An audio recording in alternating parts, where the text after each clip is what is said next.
Bonjour à tous, bienvenue dans cette vidéo dans laquelle je vais vous expliquer pas à pas comment réaliser votre déclaration suite à un investissement en loi Pinel. Avant de commencer, il va vous falloir diverses informations pour remplir cette première déclaration, comme le prix d'achat du bien, la date de signature, les frais de notaire. Ensuite, pour toute déclaration, vous aurez besoin de votre numéro fiscal à 13 chiffres, de votre mot de passe, des revenus perçus l'année passée, des frais engagés, du montant du loyer, de la DAT, date d'achèvement des travaux, de la date de dépôt de demande du permis de construire, du bail du locataire, du plan de l'appartement, du tableau d'amortissement donné par votre banque, de l'acte notarié, du relevé des charges de gestionnaire et d'un ordinateur. Cette déclaration se fait en ligne dans le cadre de votre déclaration de revenus annuelle. La première chose à faire est donc d'aller sur le site impôts.gouv.fr. Une fois sur le site, il va falloir vous connecter à votre espace personnel. Et pour ça, il faut aller dans la rubrique « Votre espace particulier ». Vous arrivez dans votre espace personnel. En ce qui concerne l'investissement loi Pinel, cela va se passer à l'étape 3 de votre déclaration. Mais avant cela, vérifiez que toutes vos informations personnelles sont vraies et à jour. Il va falloir sélectionner les déclarations annexes afin de pouvoir déclarer votre investissement Pinel et vos revenus de l'année écoulée. Il s'agit donc de cocher 2 déclarations. La 2044 que vous devez faire tous les ans qui concerne les revenus fonciers. La 2044 EB que vous devez faire la première année pour déclarer votre engagement de location en loi Pinel. Vous cochez, vous validez et la fenêtre se ferme. Dans la rubrique Charges, vous cochez Investissement locatif et cliquez sur Suivant. Vous voyez qu'ici sont apparues les annexes 2044 et 2044 EB. Il faut commencer par remplir la 2044.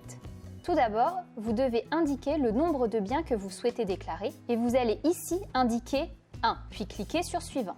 Sur cette page, on vous demande d'indiquer l'adresse du bien loué, la commune, le code postal. On vous demande la date d'acquisition et aussi le nom et le prénom du locataire du bien. À la ligne 211, indiquez les loyers perçus l'année dernière. Alors attention, on parle de tous les loyers perçus. Ça va des arriérés de loyer aux revenus perçus d'avance. Vous voyez, la case 215 se remplit automatiquement. Or, si vous êtes en deçà de 15 000 € ou que vous avez opté pour le régime réel, il convient de remplir les cases qui correspondent à vos charges. La ligne 221 concerne les frais de gestion. À la ligne 222, il convient de mettre 20 € par bien.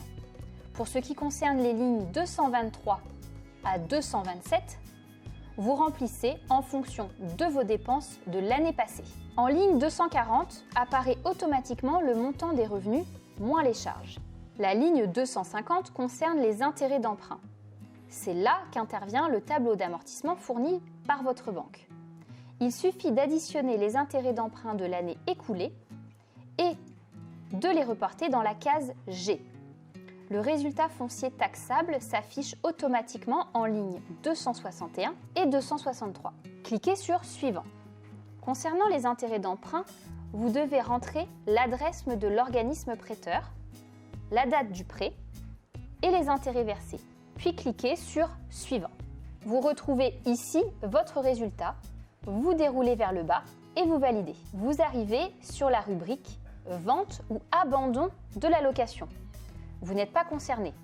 Vous ne mettez donc rien et cliquez sur Suivant.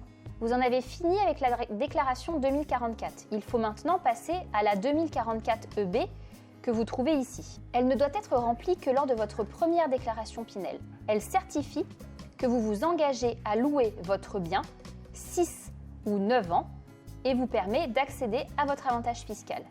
On vous demande combien d'engagements de location vous souhaitez souscrire. Ici, nous allons indiquer 1, puis cliquez sur Suivant.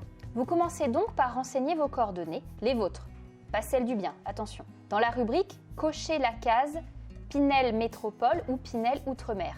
Dans la rubrique 3, complétez la fiche d'identité du bien. Vous allez devoir renseigner les coordonnées du bien, le département, la commune, la rue. Maintenant, passons à la rubrique 4, la nature du logement. Les conditions pour bénéficier de la fiscalité Pinel diffèrent en fonction de la nature du bien.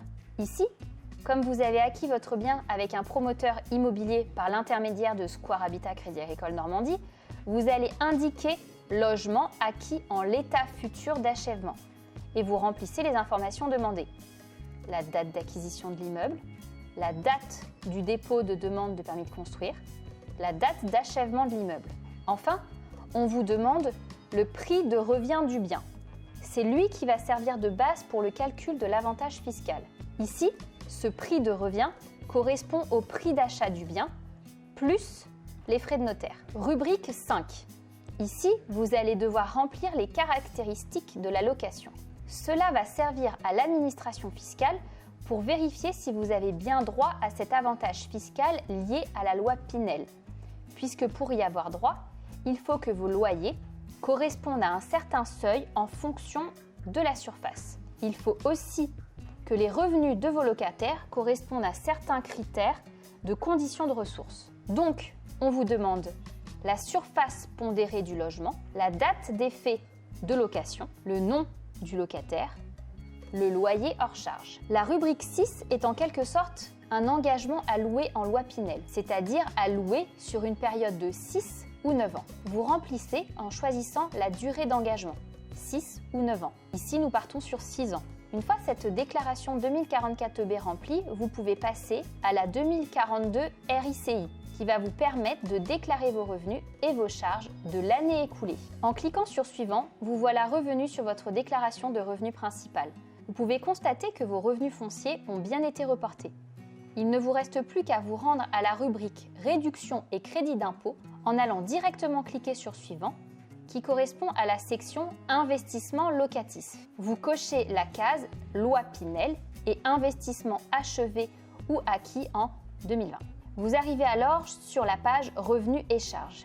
Ici, il faut surtout ne pas oublier de remplir la case 7QR ou 7QS avec le prix de revient de votre bien. Sur la page suivante, vous obtenez l'estimation de votre restitution de l'année passée. Et voilà, votre déclaration d'impôt est terminée. Vous n'avez plus qu'à la signer. J'espère que cette vidéo vous aidera à déclarer votre investissement en loi Pinel.